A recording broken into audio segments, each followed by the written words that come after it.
তারই নেতা হওয়া দরকার। আবু বকর বলে না আমারটাই দরকার, ওমর বলে আমারটাই দরকার। তর্কাতর্কি আছে না নাই? ঝগড়াঝাটি লেগে গেল, তর্ক হয়ে গেল, কথার পিঠে কথা, কথার নাম লতা। কথা বলতে বলতে বিশ্বনবীর কণ্ঠের চাইতে দুইজনের কণ্ঠ উঁচু হয়ে গেল।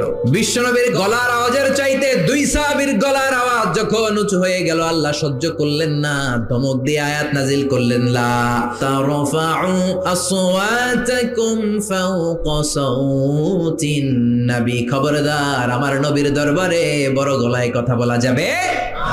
এই আয়াত নাজিল হওয়ার পরে সাইয়েদনা ওমর ফারুক বিশ্বনবীর কাছে যদি কথা বলতে আসতেন, ফিসফিস করে কথা বলতেন, নবী কিছুই বুঝতো না। বিশ্বনবী বলতেন, ওমর কি বললা?